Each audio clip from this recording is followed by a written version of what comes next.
یزید کے مقابلے میں جو شخصیت کھڑی ہیں ان کا نقطہ نظر کیا ہے، ان کا نیریٹو کیا ہے؟ کیا وہ اس کے مقابلے میں شرائعت پر مبنی اسلام کا کوئی الگ نظم اجتماعی بنانا چاہتے ہیں؟ کیونکہ بالعموم جو نیریٹو ہے وہ یہ ہے کہ ایک فاسق، ایک فاجر، ایک متغلب، ایک ایسا حکمران آ گیا ہے جس نے مذہب اسلام کے تار و پود بکھیر دی ہیں، اور اب کسی شخصیت نے اٹھنا ہے اور اٹھ کے دین کو اس کی حقیقی صورت میں باہر کرنا ہے۔ ہم لوگ تو بچپن سے شعر بھی سنتے آئے ہیں کہ اسلام زندہ ہوتا ہے کربلا کے بعد۔ میں چاہتا ہوں ذرا کھل کے بات کریں، لوگ اب آپ کے سیاسی موقف کو اور جیسے آپ منفرد انداز میں چیزوں کو دیکھتے ہیں اپریشیٹ بھی کر رہے ہیں، بتائیے گا مجھے سیدنا حسین کا جو موقف تھا کیا وہ یہ نہیں تھا جو عام طور پہ دنیا بھر میں معروف ہے کہ ایک فاسق، فاجر، ایک بدعہد حکمران آ گیا ہے، اب اسلام کو اس کے ہاتھوں سے آزاد کروانا ہے اور حقیقی اسلام کی بازیافت ہے، اس کے لیے جدوجہد کرنی ہے؟ ہماری بدقسمتی ہے کہ ہمارا رویہ بہت سی چیزوں میں علمی نہیں ہوتا، ہم اپنے خیالات کو واقعہ فرض کر لیتے ہیں۔ ابھی آپ نے فرمایا پوری امت سے کیا مراد ہے؟ ہمارے ہاں پچھلے 1400 سال 1500 سال میں بہت سے اہل علم پیدا ہوئے ہیں، مورخین ہیں، محدثین ہیں، تفسیر پر جن لوگوں نے غیر معمولی کام کیا ہے وہ لوگ ہیں، علم کلام کے ماہرین ہیں، فلسفے کے ماہرین ہیں، اسی طرح علوم عالیہ ہیں، لغت، ان سب چیزوں کے وہ لکھ رہے ہیں۔ مورخین کا تو خاص موضوع یہی ہے، ان میں سے کسی نے یہ باتیں بیان نہیں کی، نکال کے دیکھ لیجیے۔ یعنی اگر کبھی موقع ملے تو صرف ابن کثیر کی البدایہ والنہایہ نکال کر دیکھ لیجیے۔ واعظ حضرات ایک افسانہ بنا کے پیش کر دیتے ہیں۔ اس طرح کے معاملات میں سب سے پہلا سوال جو ایک اچھے طالب علم کو، اور اگر اللہ تعالیٰ نے توفیق دی ہے تو ایک اچھے محقق کو یہ کرنا چاہیے کہ اس وقت کے لوگوں نے اپنا کیا مقدمہ بیان کیا ہے۔ ہم جب اپنے زمانے کے سیاسی حالات کا مطالعہ کرتے ہیں تو جو سیاسی رہنما میدان میں ہیں وہ دونوں باتیں بیان کر رہے ہوتے ہیں، یعنی وہ یہ بھی بیان کرتے ہیں کہ ہم کس مقصد کے لیے سیاسی جدوجہد کر رہے ہیں، بیان کرتے ہیں نا۔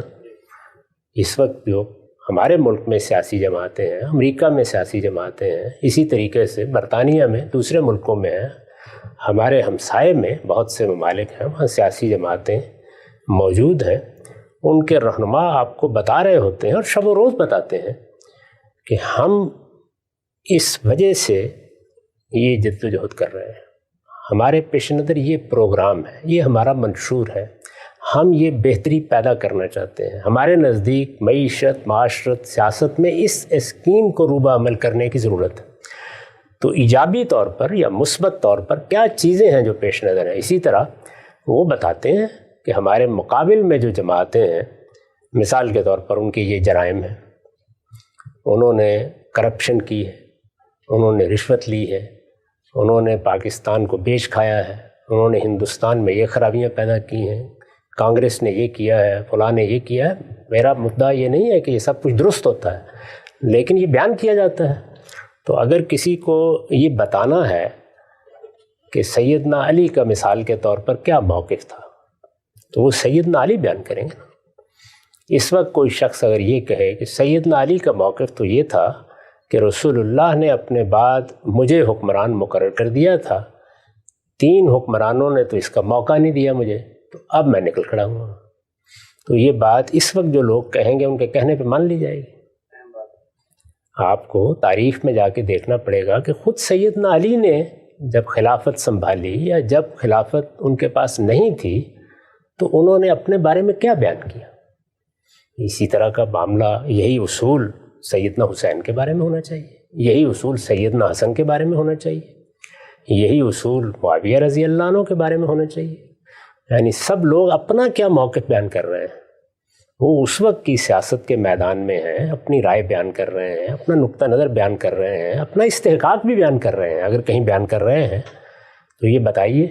اس سے پہلے بھی آپ نے یہ سوال کیا تھا تو میں نے یہ پوچھا تھا کہ میں ایک طالب علم ہوں، ذرا مجھے کسی مستند تاریخی روایت میں بتا دیجئے کہ سیدنا حسین رضی اللہ عنہ نے خود ان میں سے کوئی بات کہی ہو، یعنی یزید کی یہ فرد قرار داد جرم بیان کی ہو تو مجھے بتا دیں کہاں بیان کی ہے، یا یہ کہا ہو کہ امرہم شورا بینہم کے تقاضے پورے نہیں ہو رہے، جمہوری حکومت قائم نہیں ہو رہی تو اس وجہ سے میں میدان میں اترا ہوں۔ تو اس طرح کی کوئی چیز اگر کہنی ہے تو ان بزرگوں کو پہلے کہنی ہے، ہم اپنے تخیلات کے گھوڑوں پر پرواز کر کے نئی دنیایں دریافت کر کے نہیں لا سکتے۔ تاریخ یہ تقاضا کرے گی کہ آپ یہ بتائیے کہ ان کا موقف کیا تھا۔ اس وقت کی دنیا میں آپ کے سیاسی رہنما ہیں، روز اپنے موقف بیان کرتے ہیں، اس میں بھی بعض اوقات افواہیں اڑ جاتی ہیں۔ ابھی میں آج دیکھ رہا تھا کہ ہمارے ملک کے وزیر اعظم جو اس وقت وزیر اعظم ہیں، وہ یہ بیان فرما رہے ہیں کہ فلاں اور فلاں معاملے میں میرا جو موقف بیان کیا گیا ہے وہ میرا موقف نہیں ہے۔ تو بارہا ایسا ہو جاتا ہے کہ اس دنیا میں، یعنی جس میں ریڈیو ہے، ٹیلی ویژن ہے، سوشل میڈیا ہے، معلوم نہیں کیا کیا ذرائع ہیں، ایک طوفان ہے، ہر طرف کیمرے موجود ہیں، وضاحت کی ضرورت پڑتی ہے نا۔ تو میں تو وضاحت کی بات نہیں کہہ رہا، میں تو یہ کہہ رہا ہوں کہ مجھے ذرا دکھا دیجئے کہ ان میں سے کون سی بات انہوں نے فرمائی ہے۔ تو آصف، یہ جو لاکھوں لوگ وہ موقف بیان کر رہے ہیں، آپ خود فرماتے ہیں اتنا بڑا جمع غفیر، ظاہری بات ہے آسمان سے تو اتر کے آئے نہیں، نہ کسی میدان میں جمع ہو کے سب مل کے جھوٹ بولیں گے۔ یہ لاکھوں کروڑوں لوگ دنیا بھر میں جو عزاداری کرتے ہیں، ماتم کرتے ہیں، دنیا کو یہ مقدمہ بتاتے ہیں، تو یہ مقدمہ آخر پیچھے نسلوں نے اس کو پہنچایا ہوگا۔ اب یہ دیکھ لیجئے، یہ بھی ایک دلچسپ سوال ہے۔ یعنی ایک واقعہ پیش آیا ہے جس کو غدیر خم کا واقعہ کہا جاتا ہے۔ ایک تالاب پر رسالت پاک صلی اللہ علیہ وسلم نے پڑاؤ کیا اور وہاں ایک واقعہ پیش آیا۔ اس میں جو بات کہی گئی ہے وہ بات ہمارے ہاں بھی موجود ہے، وہ اہل تشیع کے ہاں بھی موجود ہے۔ اس کو سمجھنے کا ایک عمل کئی صدی بعد شروع ہوتا ہے، اور پھر اس کے بعد وہ ایک عقیدہ بنتا چلا جاتا ہے۔ تو ہر چیز جو کہی جاتی ہے اس طرح نہیں ہوتا کہ بہت لوگ کہہ رہے ہیں تو یہ اجماع ہو گیا، تواتر ہو گیا۔ بھائی اس کو پوری تاریخ میں دیکھنا پڑے گا نا، یہ کب وجود پذیر ہوئی ہے، کب اس کی پیدا ہوئی ہے، کہاں سے ہوئی ہے، کہاں سے پھوٹی ہے، پھر اس کے بعد دیکھیں گے۔ یہ آپ کے علم میں ہے کہ میں جب سنت پر تحقیق کر رہا تھا تو دائیں بائیں سے ہر طرف یہی معلوم ہوتا تھا کہ بچہ پیدا ہو جائے تو اس کو اپنی آغوش میں لے کر اس کے کان میں اذان کہنی چاہیے، ایک کان میں اذان دوسرے میں اقامت۔ تحقیق کی تو معلوم ہوا کہ کوئی بنیاد نہیں ہے اس کی، مسلمان پہلی 3 صدیوں میں واقف ہی نہیں تھے ذرا سے اس سے۔ تو اس لیے اس طرح کی بہت سی چیزیں ہوتی ہیں جن کو جب آپ پوری تاریخ میں رکھ کے دیکھتے ہیں تو اس وقت یہ واضح ہوتا ہے کہ یہ چیز کیسے پیدا ہو جاتی ہے۔ ہم نے جب آنکھ کھولی تو ہمیں تو یہی معلوم ہوتا تھا کہ بس آدمی مرا ہے تو اس کے بعد گھر والوں کو بھی خرچ کر کے مر جانا ہے، کہ ان کے 5-7 جمعراتیں کرنی پڑیں گی، وہ ایک کل شریف پڑھنا پڑے گا، پھر چہلم پر جا کر کہیں نجات حاصل ہوگی۔ لیکن بعد میں معلوم ہوا کہ ان میں سے کوئی چیز بھی دین میں نہیں ہے، لوگوں کی ایجاد کردہ بدعتیں ہیں۔ تو اس لیے میں نے تو بڑی سادہ بات کہی ہے کہ آپ کی تاریخ موجود ہے نا، مثلا البدایہ والنہایہ، یہ ابن کثیر ہیں، ابن تیمیہ کے شاگرد ہیں، 8ویں صدی ہے۔ بھائی 8 صدیوں تک مسلمان امت کو اگر یہ پتہ نہیں تھا تو اب کیسے معلوم ہوا؟ تو ذرا دکھائیے مجھے۔ اس میں پورا موقف بیان کیا ہے انہوں نے، ایک پورا باب ہے جس میں وہ بیان کرتے ہیں کہ کیا مسئلہ ہوا، کیسے نکلے، پھر کربلا کا واقعہ کیسے ہوا، اس کی تمام تفصیلات بیان کی ہیں انہوں نے۔ تو مجھے ذرا دکھا دیجیے اس میں کسی جگہ۔ میرے دل میں ایک بات ہے اور ایسا ہونا چاہیے، میرا ایک رومان ہے، میں اس کو دیکھنا چاہتا ہوں، یہ انہیں بیان کرنا تھا۔ وہ بڑی غیر معمولی شخصیات ہیں، بڑی زیرک شخصیتیں ہیں، میرے نزدیک تو اس کا کوئی امکان ہی نہیں تھا میرے بھائی۔ اگر سیدنا علی بھی دنیا میں رہتے تو موروثیت ہی ہونی تھی۔ آپ یہ دیکھیے، وہ بھی اپنے زمانے کے حالات کی تبدیلیوں سے واقف تھے۔ جب ان سے پوچھا گیا، دنیا سے رخصت ہو رہے تھے، کہ آپ کے بیٹے حسن کو ہم حکمران بنا لیں، انہوں نے فرمایا کہ میں اس سے روکتا نہیں تمہیں۔ اچھا، یہ بات تاریخ میں نقل ہوئی ہے؟ جی ہاں، میں کہتا ہوں، میں روکتا ہوں۔ سوال یہ ہے کہ سیدنا عمر نے روک دیا تھا نا، اس لیے کہ کوئی وجہ نہیں تھی اس وقت۔ اس وقت صحابہ کی جماعت کی قیادت بالکل متعین تھی۔ یہ معلوم تھا کہ ان لوگوں میں سے جس کو بھی حکومت دی جائے گی، باقی لوگ اس کے سامنے سر تسلیم خم کر دیں گے۔ آخر انہوں نے جب 6 لوگوں پر یہ ذمہ داری ڈالی تو کیا کہہ کے ڈالی؟ ذرا پڑھیے تاریخ میں، طبقات ابن سعدی میں پورا واقعہ نکال دے کے دیکھ لیجئے۔ کیا کہا انہوں نے؟ کہا تم 6 اس وقت مسلمانوں کے رہنما ہو، جس نے اختلاف کرنا ہے تمہاری وجہ سے کرنا ہے۔ یعنی لوگ، عام لوگ ایسے نہیں اختلاف کرتے سیاسی معاملات میں، ان کا کوئی لیڈر اور رہنما ہوتا ہے، وہ کہتے ہیں اس کو ہونا چاہیے۔ اس وقت بھی دیکھ لیں، پاکستان میں میں انگلیوں پر گن سکتا ہوں کون سے لیڈر ہیں، جہاں کہیں بھی آپ لوگوں سے پوچھیں گے انہی کے بارے میں لوگ کہیں گے کہ ان کو ہونا چاہیے۔ یعنی اگر آپ کوئی سروے کریں تو لوگ بتا دیں گے آپ کو۔ تو جن لوگوں کو ہونا چاہیے وہ انہوں نے فرمایا یہ 6 ہے. یہ 6 کوئی شورا نہیں تھی, یہ کوئی پارلیمنٹ نہیں تھی, یہ 6 وہ لوگ تھے جو خلافت کے امیدوار ہو سکتے تھے.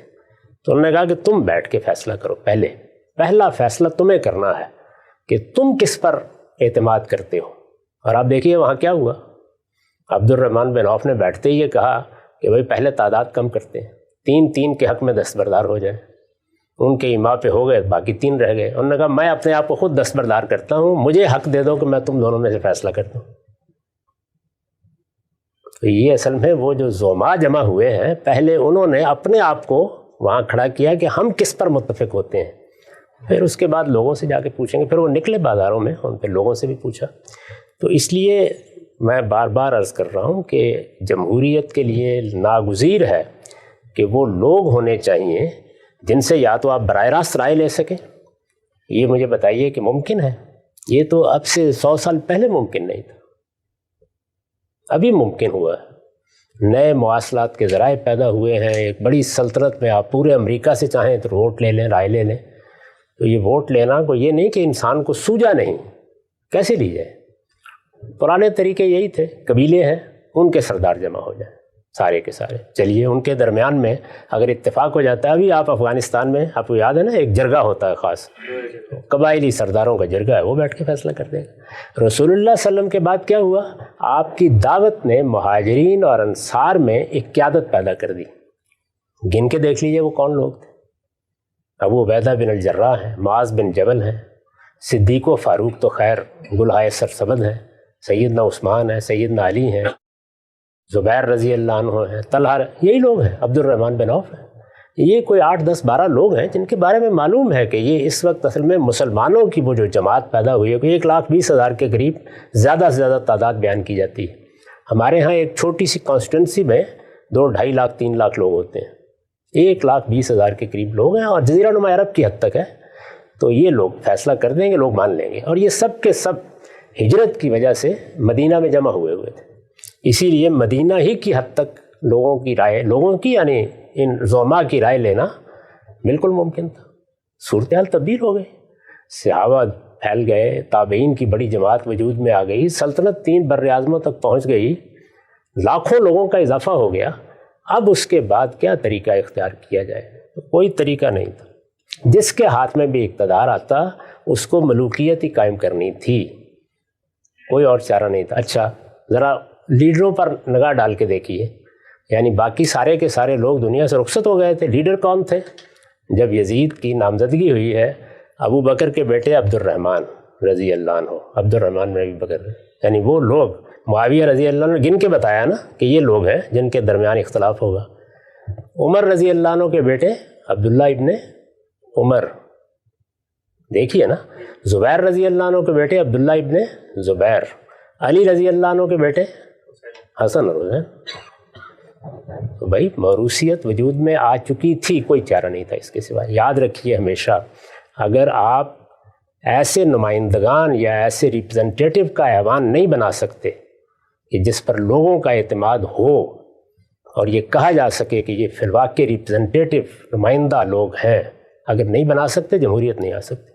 پھر ملوکیت ہی آئے گی, وہی بہترین نظام ہوتا ہے. سیاست میں پہلا فیصلہ سیاسی استحکام کے حق میں کیا جاتا ہے.